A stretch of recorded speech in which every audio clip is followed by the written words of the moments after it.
আবারও চলে এসেছি আরেকটি প্রশ্নবিচিত্রার ভিডিও নিয়ে। আজ আমরা এই ভিডিওর মাধ্যমে আলোচনা করব ক্লাস 11 হিস্ট্রি ফার্স্ট সেমিস্টার প্রশ্নবিচিত্রা মডেল অ্যাক্টিভিটি 1।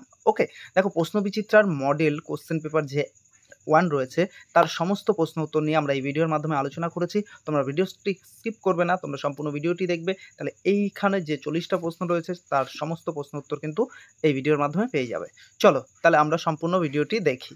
দেখো 1 নম্বর প্রশ্ন রয়েছে, ড্যাশের দশকের প্রাক ইতিহাস কথাটি সর্বপ্রথম ব্যবহার করেন ড্যাশ।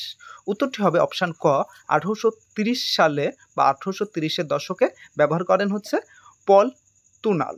ওকে, দেখো তোমাদের অপশান কতে রয়েছে। তারপরে 2 নম্বর প্রশ্নই চলো। 2 নম্বর প্রশ্ন রয়েছে, প্রাক ইতিহাস যুগের ইতিহাস রচনার একমাত্র উপাদান। উত্তরটি হবে অপশান ঘ প্রত্নতাত্ত্বিক উপাদান। 3 নম্বর প্রশ্নটি দেখো, ভারতে আবিষ্কৃত প্রায় ঐতিহাসিক যুগের একটি লিপি। উত্তর হবে অপশান গ সিন্ধু লিপি।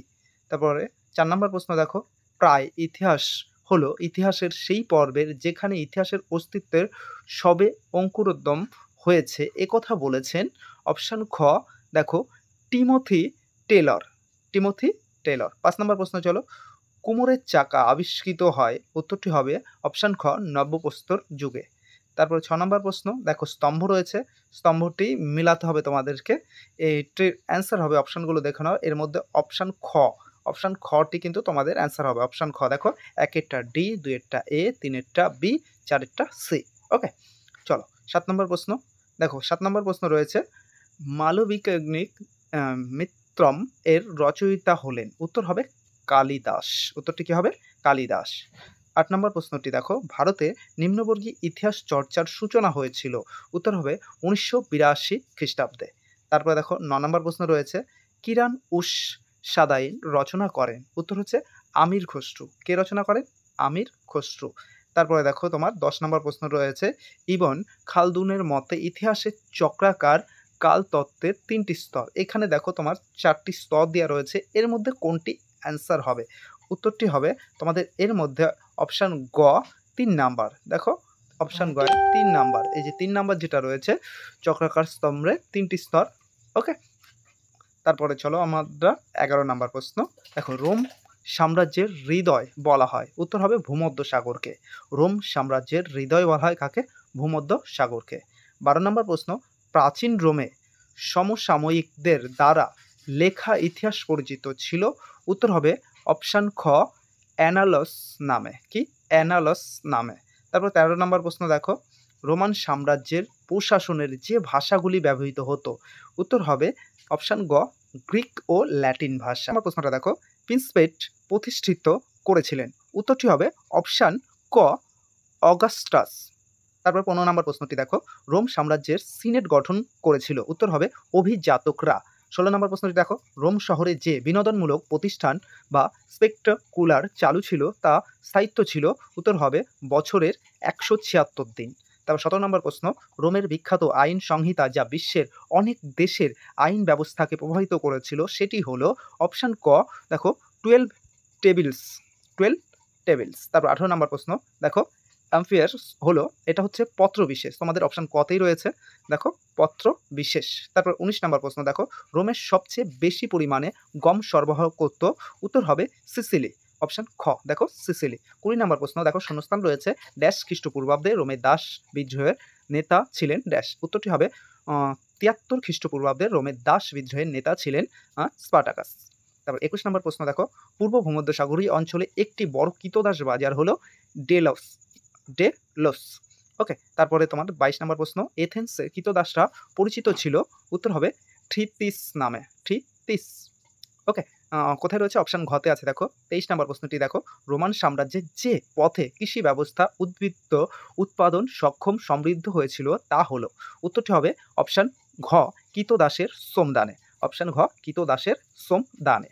তারপরে 24 নম্বর প্রশ্ন চলো, প্রাচীন রোমান অর্থনীতির ভিত্তি। উত্তর হবে গ কৃতদাস প্রথা। তারপর 25 নম্বর প্রশ্ন দেখো, প্রত্যহিক জীবনের তুচ্ছ বা তিচ্ছু কাজের ক্ষেত্রে নাগরিকরা কৃতদাসদের ওপর নির্ভরশীল হয়ে পড়েছিল, এ কথা বলেছেন। উত্তরটি দেখে নাও, অপশান ঘ গান্ট। তারপরে প্রশ্ন দেখো 26 নম্বর, গ্রিসের সর্বাধিক উল্লেখযোগ্য নগর রাষ্ট্রটি হলো। উত্তর হবে এথেন্স। অপশান খতে রয়েছে। তারপর 27 নম্বর প্রশ্ন দেখো, গ্রিক পলিটিক্সগুলি কি নামে অভিহিত ছিল? গ্রিক্স পলিটিক্সগুলি এ পারফেক্ট কমিউনিটি বলে অভিহিত করেছেন। উত্তরটি হবে অ্যারিস্টটল। তারপরে 28 নম্বর প্রশ্নটি দেখো, স্পার্টায় ম্যাজিস্ট্রেটরা পরিচিত ছিলেন ইফর নামে। 29 নম্বর প্রশ্ন দেখো, মহাভারতে উল্লেখিত জনপদের সংখ্যা। উত্তর হচ্ছে 25টি। দেখো অপশান গ 25টি। এবার দেখো 30 নম্বর প্রশ্ন, একটা বিবৃতি রয়েছে তোমাদের। 1 নম্বর বিবৃতি রয়েছে, অবন্তী, বৎস, কৌশল ও মগধ 4টি মহাজন পদের মধ্যে মগধ একক শ্রেষ্ঠত্ব অর্জন করেছিল। দ্বিতীয় বিবৃতি রয়েছে, খ্রিস্টপূর্ব 6ষ্ঠ শতকে মগধের নেতৃত্ব উত্তর ভারতে একটি কেন্দ্রীয় রাজশক্তি ও সুবৃহৎ সাম্রাজ্য প্রতিষ্ঠিত হয়। এবার কি বলছে, উপরোক্ত বিবৃতি দুটির সাপেক্ষে নিম্নলিখিত বিকল্পগুলির থেকে সঠিক উত্তর নির্বাচন করতে বলেছে। দেখো এর মধ্যে উত্তর হবে আমাদের অপশান গ, বিবৃতির মধ্যে সত্য কিন্তু 1 নম্বরটি সত্য কিন্তু বিবৃতি এবং দ্বিতীয়টি মিথ্যা। ওকে, তারপরে চলো 31 নম্বর প্রশ্ন, জনপদে বসবাসকারী বিভিন্ন আর্য পরিবারের প্রধান ছিলেন গৃহপতি। কে ছিলেন? গৃহপতি, অপশান খ। তারপরে 32 নম্বর প্রশ্ন, মেসোপটেমিয়ায় বৃহৎ আক্কাদীয় সাম্রাজ্য প্রতিষ্ঠা করেন। উত্তর হবে সারাগণ। কারা? সারাগণ। তারপরে দেখো 33 নম্বর প্রশ্ন, চন্দ্রগুপ্ত মৌর্য ভারতে গড়ে তোলেন। উত্তর হবে অপশান খ, বিকেন্দ্রীভূত শাসন ব্যবস্থা। 34 নম্বর প্রশ্ন, ম্যাসিডোনীয় সাম্রাজ্যের অবসান ঘটে। অপশান ঘ 146 খ্রিস্টপূর্বাব্দে। 35 নম্বর প্রশ্ন দেখো, চোল শাসন ব্যবস্থার সর্বনিম্ন স্তর ছিল। অপশান গ, স্বশাসিত গ্রাম। তারপর 36 নম্বর প্রশ্ন, চোল রাজাদের সঠিক ক্রমিক হলো। এখানে দেখো 4টে অপশান রয়েছে, এর মধ্যে সঠিক ক্রমিক হচ্ছে অপশান ঘ, কারিকল, প্রথম রাজা রাজ, তারপরে প্রথম রাজেন্দ্র চোল, তারপর হচ্ছে কুলোতুঙ্গ। ওকে, 37 নম্বর প্রশ্নে চলো, সাম্রাজ্য সম্প্রসারণের সর্বাধিক গুরুত্বপূর্ণ কর্তৃত্বের পরিচয় দিয়েছিলেন রোমান সম্রাটকে জুলিয়াস সিজার। কে দিয়েছিল? Julius caesar. অপশান খতে আছে। দেখো 38 নম্বর প্রশ্নটি দেখো, দক্ষিণ ভারতে গ্রহণ এবং পরিমোক্ষ নীতি গ্রহণ করে সেখানকার রাজাদের বশ্যতা ও কর প্রদানের প্রতিশ্রুতি আদায় করে তাদের রাজ্য ফিরিয়ে দিয়েছিলেন। উত্তরটি হবে অপশান খ, সমুদ্রগুপ্ত। চলো 39 নম্বর প্রশ্নটি দেখি, বাংলায় 12 ভূঁইয়া নামে সামন্ত জমিদারদের বিদ্রোহ দমন করেছিল। উত্তর হবে জাহাঙ্গীর। অপশান খতে আছে, দেখে নাও।